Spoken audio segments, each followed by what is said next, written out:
समझ नहीं आ रहा अपने सैलरी इंक्रीमेंट का क्या करूं। बेटा इतना क्या सोच रहा है? अपने म्यूचुअल फंड्स के एसआईपी का टॉप अप करा ले। This is the right time. क्या समझ में नहीं आया? बेटा इतना क्या सोच रहा है? अपने म्यूचुअल फंड्स का एसआईपी टॉपअप करा ले। This is the right time. अब समझा।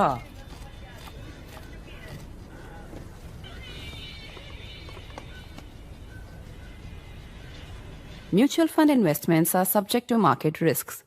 Read all scheme-related documents carefully.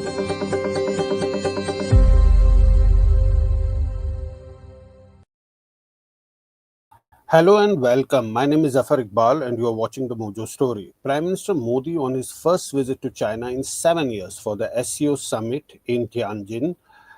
He will be holding a key meeting with President Xi. Obviously, India will be stressing that stable and long-term India-China relations based on mutual respect and sensitivity are essential for peace in the India-Pacific, a multipolar Asia, and global economic stability.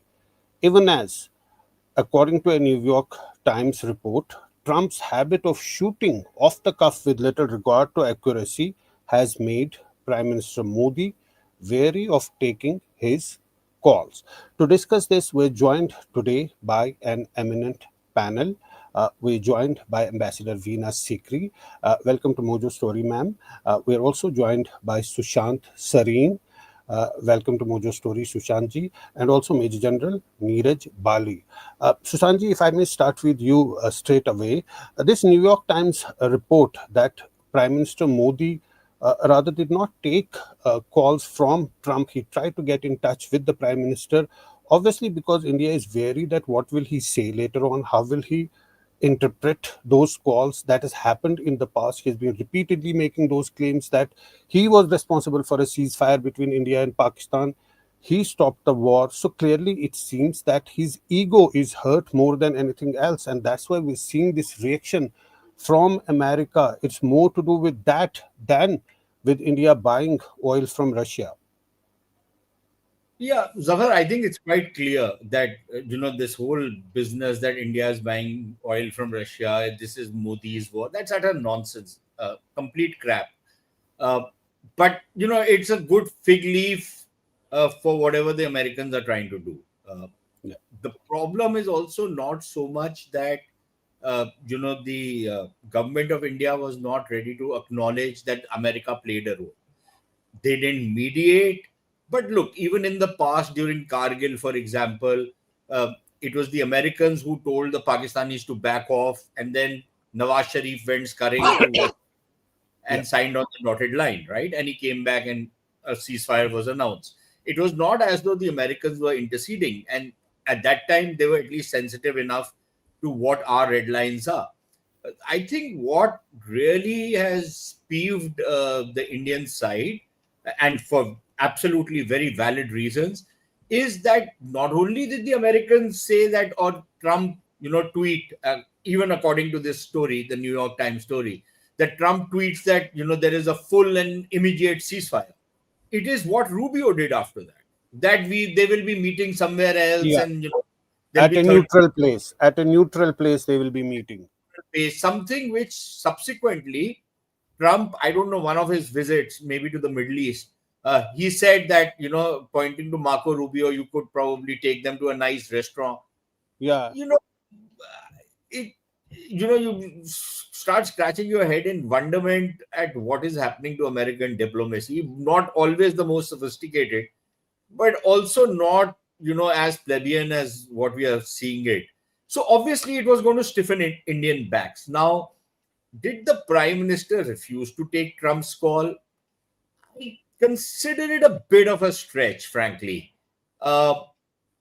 It can't be as simple as that Trump is trying to say that, look, I want to talk to Modi, and Modi saying, no, I don't want to talk to Trump. I don't think the Prime Minister of India would, behave in that manner. And you also have a denial coming out from the White House that, it wasn't as though Trump was trying to reach out to Modi.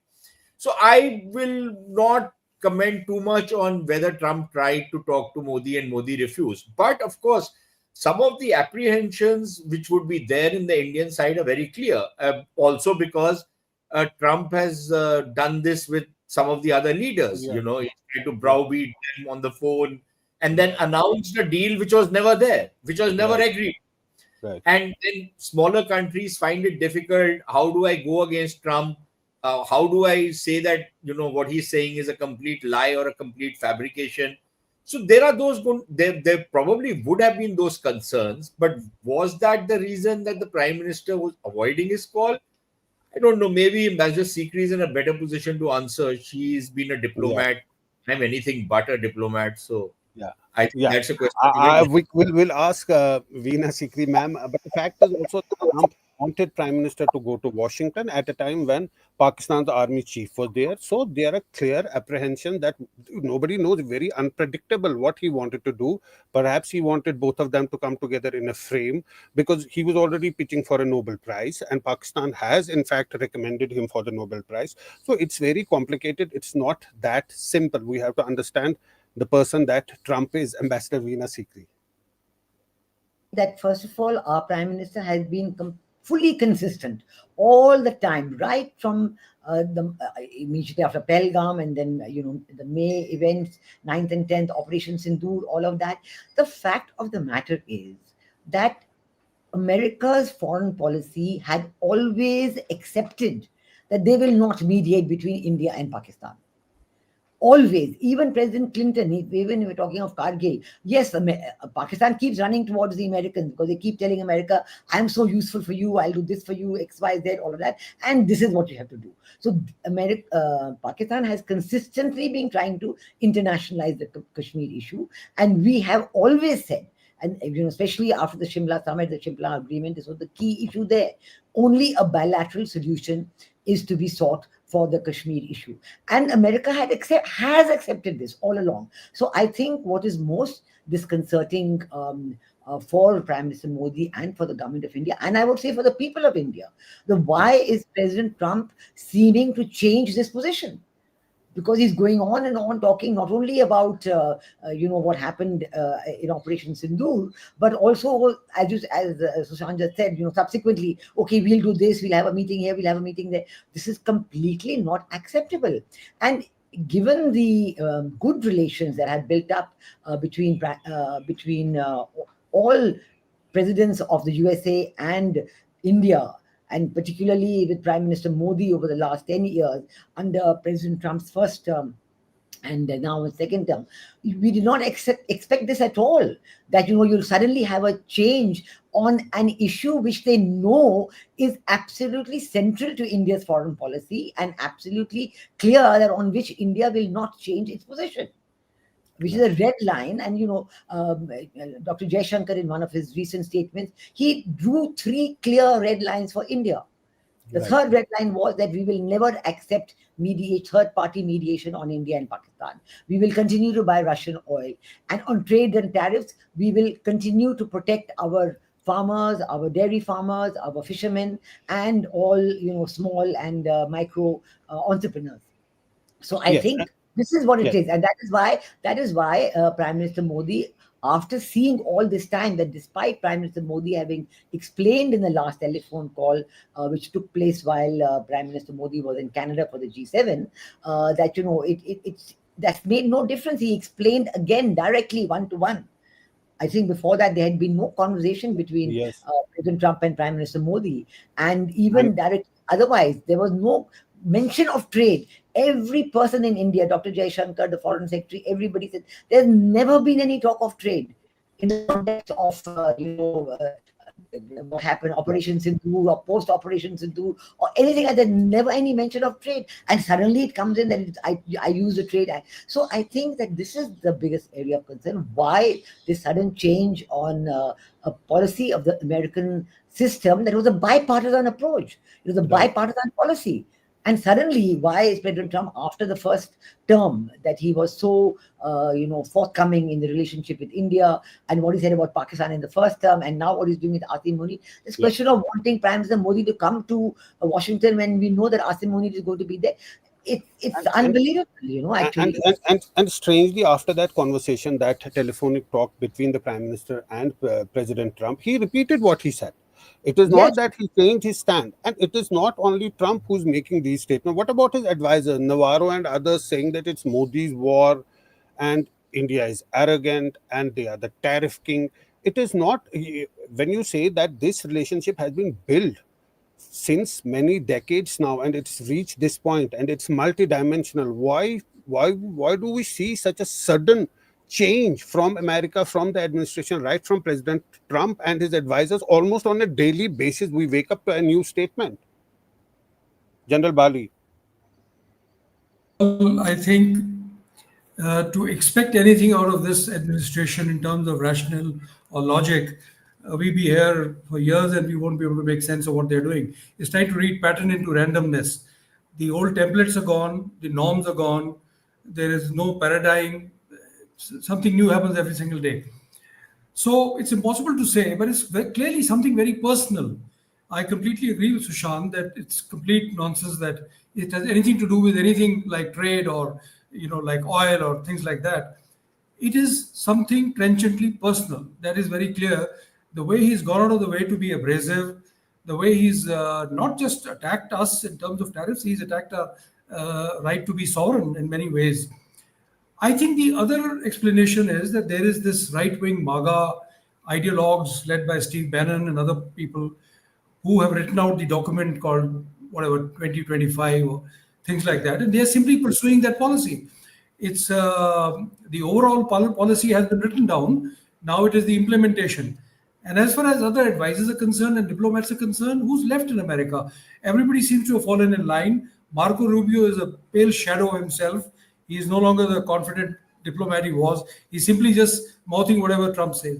So I think let's not try to read too much into why he said this and why is he going to say next thing, because you can't make sense of this. The best you can do is to steel yourself, the way our government has very rightly done, and prepare for a response. That's the best you can do. Right. And even if there is a MAGA strategy, so to say, how is targeting India going to help that? But Sushant Sareen, coming to Prime Minister's visit of China, it's come at a time when all of this is happening. Can India really trust China? Let's take America out of the picture. Can India really trust China at this point in time? Yeah, let me, say something to what General Bali was saying. There is a lot we can do actually. I have a suggestion. Let us recommend Donald Trump for a Nobel Peace Prize, because at least that will get him off our backs. That will get him off the world's back. Yeah, he's trying to meddle into things in which he has no knowledge, he has no interest, nothing. So, yeah, they also give him a bloody Nobel Peace. If that is what he wants, what is the problem? We can say that, okay, recommend him for a Nobel Prize. Yeah, man. See, it's the most worthless piece of prize in the world. Okay, the most undeserving people have gotten that prize. Give it to him also, yeah. For all I care, maybe that will get him off everybody's back. So that when General Bali says there's not much we can do, maybe this is one thing we can do. Second, look, I completely understand where some of these guys, the MAGA crowd, is coming from. The fact of the matter remains that when they say that India is being very arrogant, just because you stand up for your own interests, stand up for your own rights, stand up for your own sovereignty, if that is their definition of arrogance, then yes, I don't have any problem being arrogant, right? Maybe they are not used to dealing with countries which are not ready to call the American president daddy. I don't think anybody in India is going to call him daddy. So if that is the definition of arrogance, I don't have a problem. And then finally, Zafar, on your question on trust. Listen, yaar, in international relations, there's no trust. Nobody trusts anybody. The closest of allies. Let me take a case of, say, for example, Israel and the United States. I don't think you can be closer than them. Yeah. They spy on each other, right? There is no trust. Trust is an overrated commodity as far as international relations is concerned. There are only interests. If your interests match, you will engage with the other side. You will try and get something out of them and give them something. If your interests do not converge, you will not engage with them or you will have differences. It's as simple as that. Trust kahan se aa gaya, yaar? Where is the bloody trust? Which No, country? what I mean to say is that the habit of backstabbing of China at the peak of Corona, there is this intrusion in Eastern Ladakh, and you have got this Galwan clashes. So it's very unpredictable. The trust, I'm saying in that context.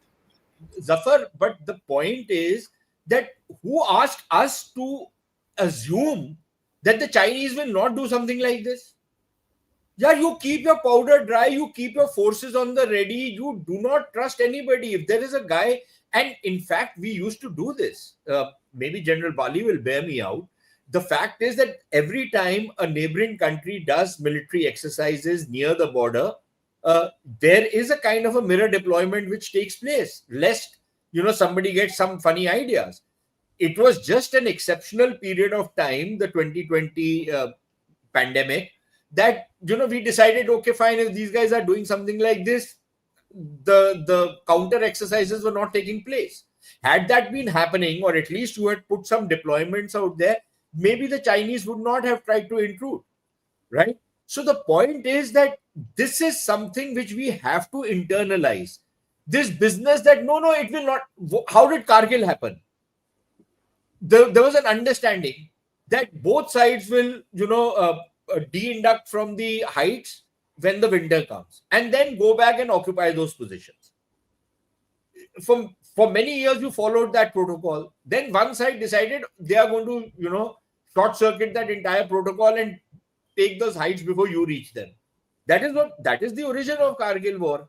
Yeah. So when will we as a people understand that this whole nonsense that I have a signed agreement that, the way you do property deals in Delhi, that is how you should deal with international relations. You don't take anybody at face value. Right. Just keep your powder dry, yaar. Make sure that you've protected your front side and your back side when you go in for a property deal in Delhi. That is the same way you deal in international relations. Why would you?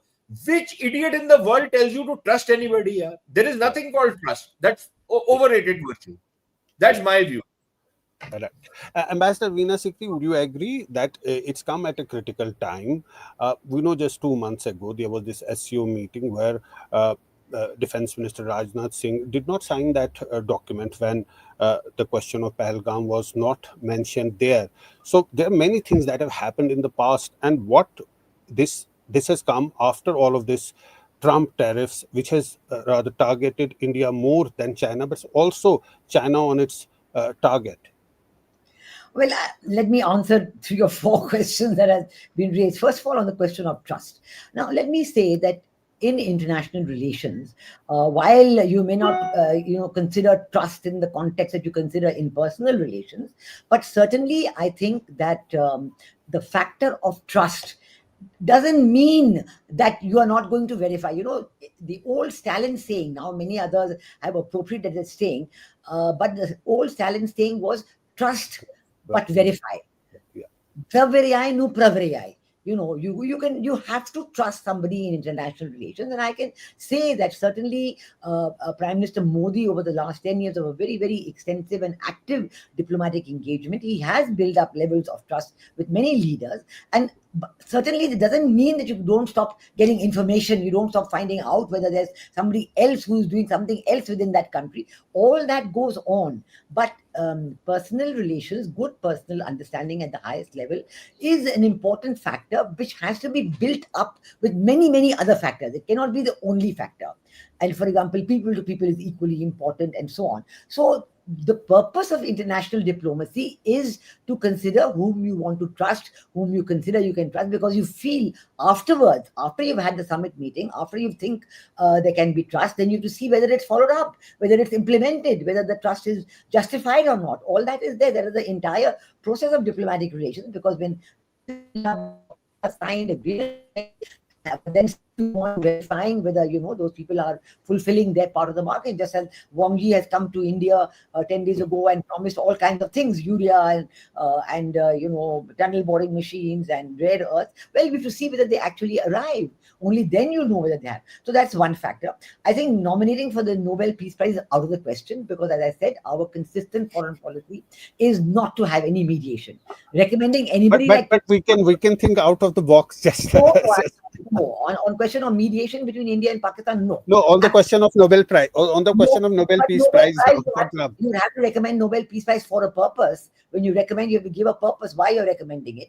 Like, people have given his recommendation to him for different purposes. And certainly Asim or whatever, the state of Pakistan would have given a recommendation for talking about operation. So there's no question of that because we have a consistent policy. We don't break our consistent policy no matter what we think that will happen. And you think that some recommendation for the Nobel Peace Prize will give you a reduction of 25% in tariffs? Not at all. Absolutely not at all. So there is no way. And we, in fact, I would like to say that India's foreign policy based on strategic autonomy and multi-alignment is far above all of this. We're not linking our, the Trump's tariffs with what we are doing with China or with Japan. It's not a zero-sum game for us. We have a policy of multi-alignment. We continue to develop relationships with other countries depending on the situation of the moment. Yes, and you can say that after Galwan, there was a complete dip in Sino-Indian relations. And it was only last year in Kazan at the BRICS summit that President Xi Jinping had a meeting with Prime Minister Modi, and the ice began to thaw. You can say, that there was a little bit of understanding, a little bit of improvement of the situation at the border, but that has to be followed up. Will it lead to disengagement? Will you go back to your peacetime positions? All that there's a lot of stuff to be followed up on. So that we hope that this time that Prime Minister has gone to Tianjin for the SCO summit, and there will be one, maybe two meetings, bilaterals between President Xi Jinping and Prime Minister Modi. So let us see what comes out of those bilaterals. Will it lead to some kind of a new roadmap, on trade, on understanding, on the border situation? There's so many formulae which are under discussion after after Foreign Minister Wang Yi's visit and his 24th meeting of the special representatives, that we could have different sectors looked at differently, Western sector, middle sector, Eastern, all these, so many formulae are being discussed. I don't want to go into that because I don't know which of those will now be taken up again in Tianjin. But we are always looking to have a peaceful border situation. It doesn't mean that the trust with China will come back in a day, but we are always looking to have a situation where at the border, you will have a situation where you can, if the forces disengage and you're a certain amount of kilometers away from each other, then it gives you a much easier monitoring. It gives you a much less fragile situation at the border. So all that is going to go on. And certainly China also has a big need for India. They need the Indian markets. And they too are keen to come back. They too have been keen to come back. So there are a lot of issues, and these will all be discussed and looked at. And certainly the world will see what happened when Prime Minister was in Japan. The very successful outcome of the visit, $68 billion of investment in 10 years, technology from Japan, talent from India, make in India for the world. So many positive outcomes, defense and security relations.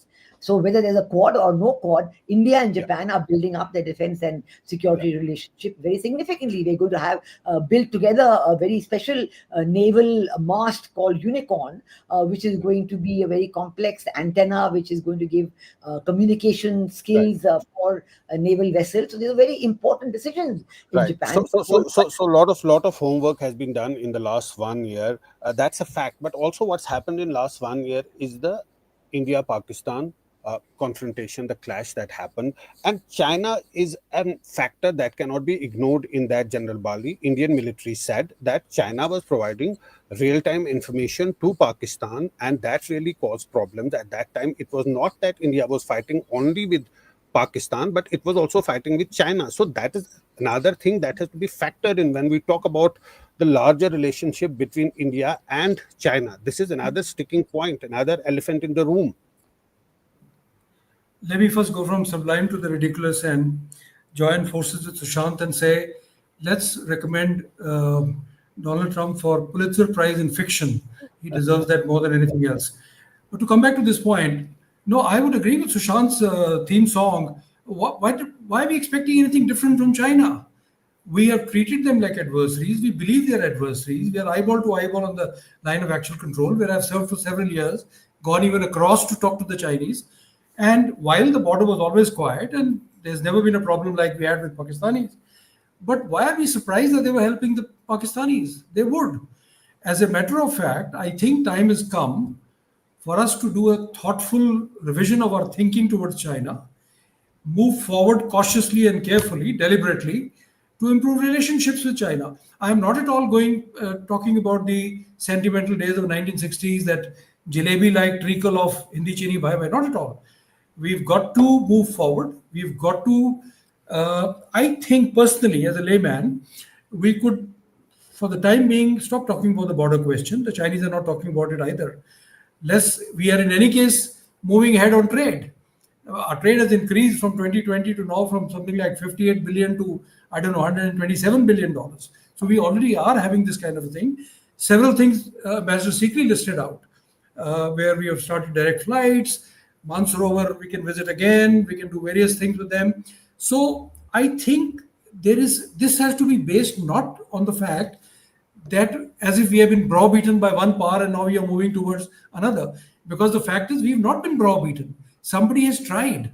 Our government and the country has stood firm. We have not been browbeaten.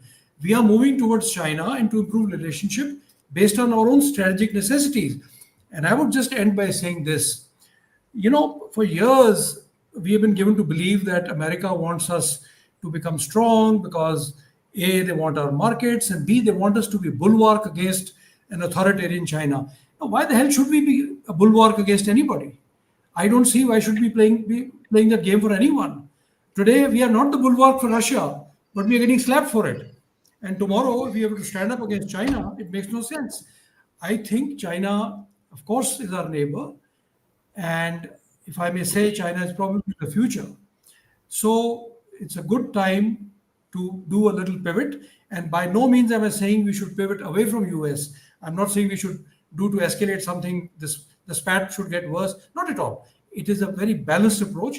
But I think let's dilute our adversarial position with China. It's only going to be good. It'll even decrease our vulnerability on the borders. That's what I believe. Right. But that's an important point. That will be something that will be interesting to follow. But Sushant Sareen, look at this hypocrisy of Americans. Trump's advisor says that India is siding with dictators. I heard that soundbite, and he's saying that they are arrogant, they are siding with dictators, they are buying Russian. And what is America doing? What is it siding with?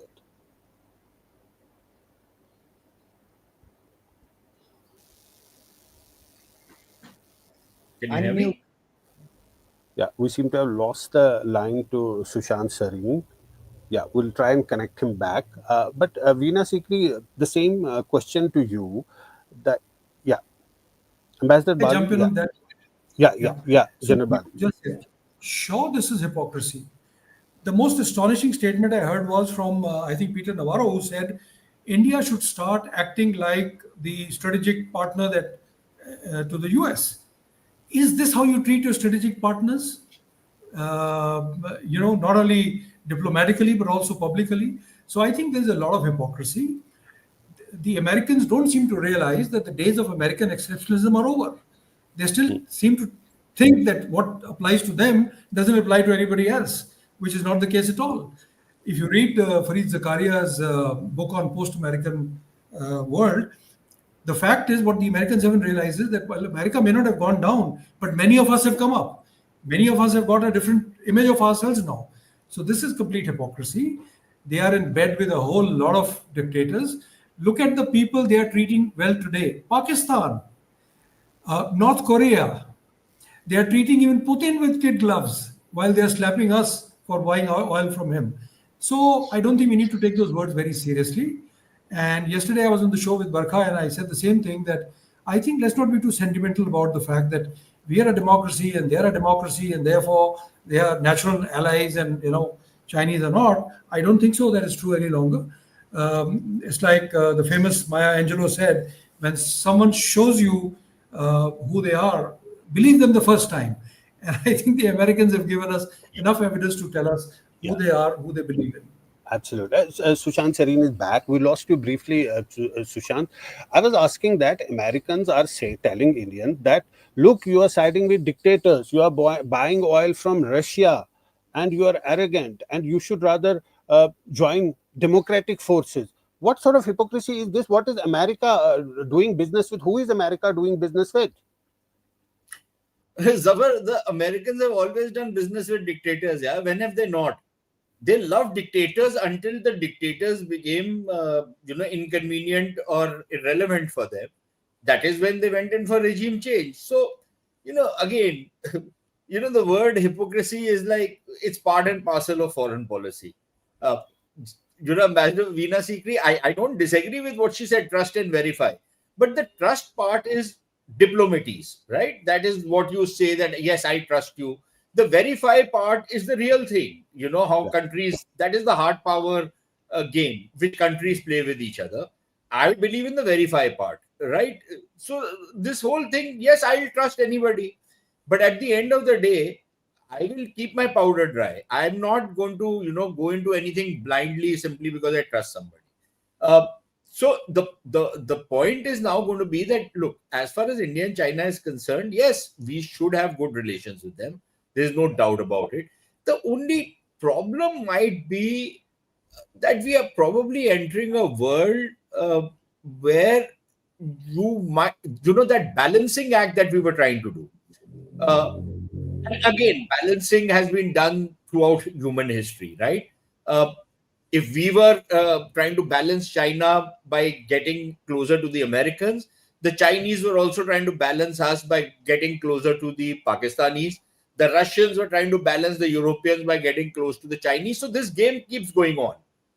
And the moment we see that, okay, maybe something is becoming unbalanced, then we rebalance ourselves. Again, I agree with General Bali. It's not that we are pivoting away from one to another, but we are rebalancing and trying to find our own equilibrium where we can feel comfortable.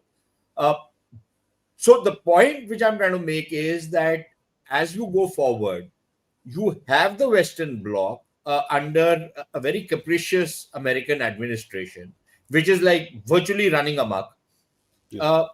And if they see that you are trying to rebalance a little bit, will they back off, or will they double down on what they're trying to do? Right. And I don't think you can rule that out. Yeah. And I think when we are preparing scenarios of what India is likely to face, you will have to consider both these scenarios, and both of them are going to be difficult. If the Americans back off from what they've tried to do, even then we will have to then try and see how do we balance between America and the Chinese if there is a thaw coming between India and China.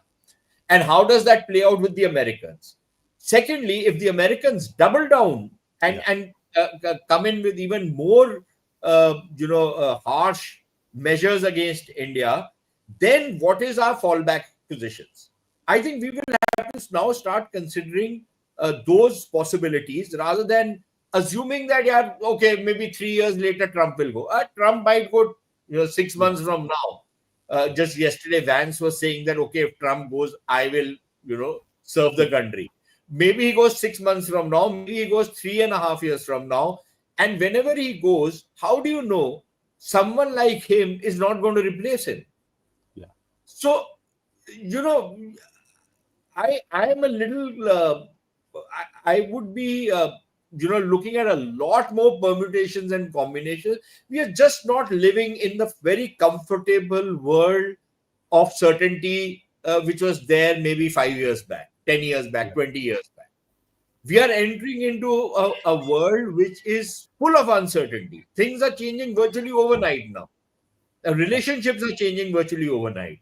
How do you manage a situation like this? I think that is going to be the big strategic and diplomatic challenge for us. Right. And you just simply, all of these things, we have shared values. Shared values never have held anybody. It's only shared interests. Values and all is the embellishment. I have a shared interest with you, So I'll embellish it that we are brothers, we are this, we are friends, whatever. Ambassador Sikri's service loves using this word. We have cultural, civilizational, historical ties. Has no meaning. Absolutely no meaning. Do you have interest or do you not have interest? Right. That's it. Nothing else Right. counts. Right. Veena Sikri, last word to you. Sushant raised an important point about balancing. Will the West now double down or will it back off? India has to be prepared for all the scenarios. What is your analysis? Look, first of all, let me say 2 points very clearly. I don't think we should attach any importance to what Peter Navarro says because he is a highly discredited among the advisors of President Trump. And even the Secretary of the Treasury said he actually said something and then quickly corrected himself the next day. And all the time there's bipartisan support coming out for why are you doing this with India? Why don't you change? In my view, my theory has always been that President Trump is after a major global deal with China. That is his first priority, seems to be his only priority. And China, first they put those tariffs for 90 days. Now tariffs were, withheld for 90 days. And now they've got another 90-day free pass. So basically, and that deal is not coming through, and China is playing very hardball with USA. And USA is trying to throw every other country under the bus, saying in the interest of getting a good deal with China. So I think we should be aware of all these things that are going on. And my only apprehension is if, President Trump comes up with China on this famous G2 agreement that, China and USA are the big partners and everybody else has to fall in line. Certainly, I think India is not going to accept that. So that is something that we have to be looking at as to why is President Trump doing it. And I would say this: he's even showing China that look, Pakistan card, I also have the Pakistan card. Bangladesh card, I also have the Bangladesh card. And in fact, the deep state that President Trump had promised to get rid of as an election campaign ploy, that deep state is still there. And in fact, it seems to be the same Biden deep state and seems to have a big control on President Trump because they're following exactly the same policies that they were being followed earlier, under President Trump. That's right. My main point. So I think Indian government has been absolutely correct. We have said that these tariffs are unreasonable, unfair, and unjustified. But we are doing our own corrective action within India. The Make in India, Atmanirbharta, going in for GST just in 2 slabs, building up our domestic market, giving more money in the hands of the consumer. All this, helping the exporters who are being harmed by all these things within the country, whatever we can do, and we're not getting into any kind of tutu meme or any kind of leave alone talking on the phone with anybody on this subject, and we're just doing what we have to do, what is right for us. And finally, on the question of on China and the question of saying that, let's go ahead and forget about the border, let me tell you that with China, we were following that policy. Our policy with them was this, that look, we've got these agreements on peace and tranquility along the border. We will follow the agreements, and if we follow the agreements, we can put the border issue on a back burner, and we can continue to develop all the other relationships with China, whether it is cultural, civilizational, or trade, economic, etc., etc. But that didn't work.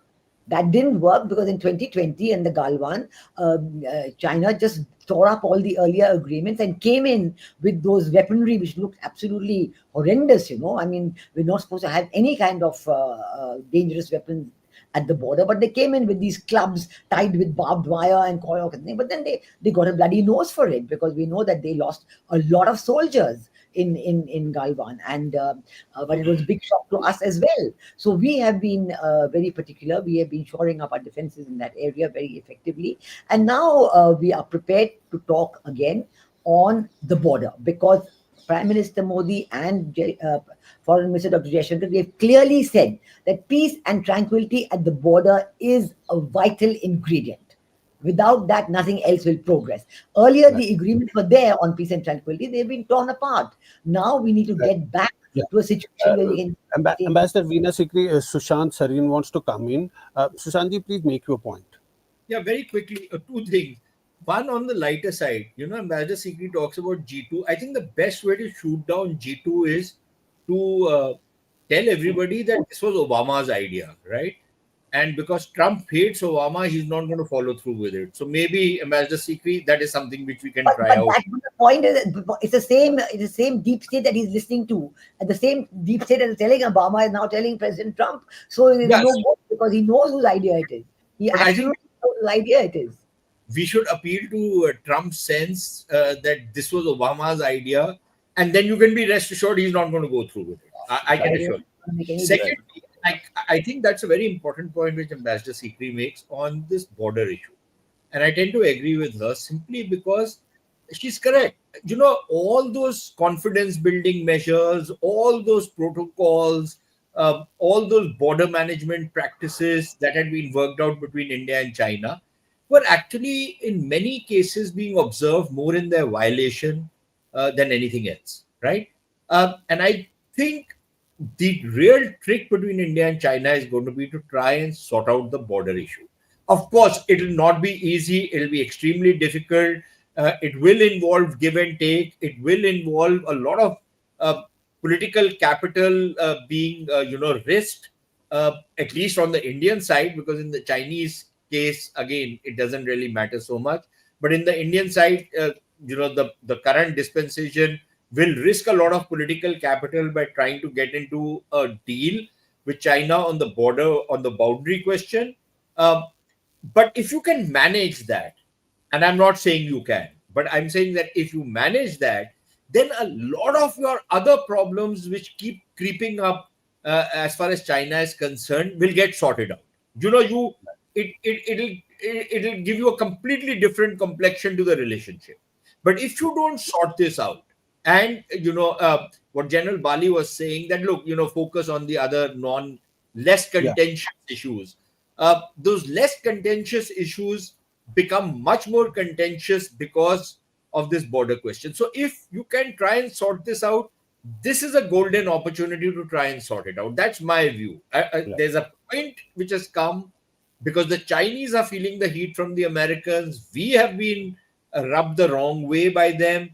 So there is that opportunity which is there to try and sort out the relationship. If we can manage it, I'm not saying we can. Right. That's a very important point. General Bali, last word to you before we wrap up. Very quickly. So I really, if Sushant's best hopes and optimism comes true, nobody will be happier than me, and I'm sure rest of the army. But let's also look at it objectively, that in the last 70, 80 years since we've had this problem, how many times have we had a problem on this border with China? 1985 or 89, Guangdong, and 67 once, and now Galwan. By and large, the border has stayed absolutely quiet and silent. I'm not saying this changes the intent of the Chinese at all. All I'm giving is just a factual position. We have continued to talk to the Pakistanis for several years, even inviting them and going over, even though they've been killing us. But here the incidents have been just 2 or 3. My main issue is this. In early 60s, the Chinese actually approached the Indian government, it's well documented, that they wanted to negotiate the border question based on the McMahon line. The reason why Prime Minister Nehru turned it down is because in his view, the word negotiation meant give and take, correctly defined by Sushant. And Sardar Patel's position was such that Nehru couldn't have given anything. My basic point is that, are we today in a position, any dispensation is in a position to give anything and survive in this country? I doubt it very much. The Chinese want the whole Arunachal Pradesh. How much will you give? What will you give? What will you take? So, actually, Sushant said that he says that no government is in a position to do that, but he hopes if that is possible, that can happen, then perhaps. Yeah, I know he said that. I am not saying ignore the border question. I'm not saying give it away. That somebody said that. Not at all. All I'm saying is, for the time being, let's follow the model that Chinese are following with Taiwan. Let's keep it a little suspended for a bit. Let's get our house in order. Let's get a better economic heft. Let's do other stuff and talk to the Chinese, and then solve the border question if you can. Why not? Sushant, you want to come in? Yeah, just to say that, look, some of the agreements that have not those agreements have been worth anything, but some of the agreements that have been signed between India and China give you a bit of a template for sorting out the problem of the border issue. So, for example, there is that settled populations will not be disturbed, right? If that is already an agreed thing, then the Arunachal question is more or less solved. And if that is a settled principle for reaching some kind of an accommodation, to some extent, even the Aksai Chin question is sorted out. Right? So if you want to do this, again, I agree with what General Bali says. It's going to be extremely difficult, very complicated. What are you going to give? But look, let's also face it. If you look at the legal aspects of the India-China conflict, the Chinese position has some validity, as does the Indian position. So the question is, where do you then bring some kind of a middle ground, find some kind of a middle ground, because both sides have their validity. Our constant insistence that it will be that, what is that line called? McMahon line. McMahon line. It's the only border, and as though that's been drawn down by Lord God himself. It is not the case, and it has not always been accepted by the Chinese. And there are issues on that. So I think there is space if you want to sort it out. But if you don't want to sort it out, then of course you can carry on with these disputes. Wo jaise hamare yaar, again, like in Punjab and Haryana and UP and all these places, land disputes go on for years and decades, centuries. You can continue disputes. Ambassador Veena Sikri, you want to quickly come in? Yeah, please. And I think we have to end the argument here, because there is no end to this kind of discussion. Basically, I would say that basically the Chinese, let's take the McMahon line, just because Sushant mentioned it. The Chinese never had an issue on the McMahon line. They have accepted the McMahon line with Burma, now Myanmar. And even with India, they raised the issue of the McMahon line only much later. Claiming the whole of Arunachal Pradesh as theirs, as South Tibet. Anyway, these are endless arguments, and I think that we have to leave it to people who are going to actually be responsible for the negotiations. And it's not that as though we are going to, by taking these positions. There are endless briefs on this, and many experts and expert groups and people who have been working on this. And I think that we just have to hope for the best from the discussions between Prime Minister Modi and President Xi Jinping, two sets of rounds, and we hope that we will be able to move ahead on that. But there is a new normal in place, and we don't accept any terrorist acts. Every act of terror is an act of war. So I think India's position on that is very important. So I think that if we look at talks with any other part of the world, so please let's not just go into this again and again and again, but leave it to the talks that are going to be held now. Leave it to the talks that are going to be held. On that note, we come to the end of this discussion. Thanks so much, Ambassador Veena Sikri, Sushant Sareen, and General Bali for joining us today and for sharing your thoughts. And thanks to our viewers for watching the Mojo Story. Thank you. It's great to see you here. Thank you for watching our work. If you haven't subscribed yet, don't forget to click the bell icon and subscribe to Mojo Story and support independent, robust journalism.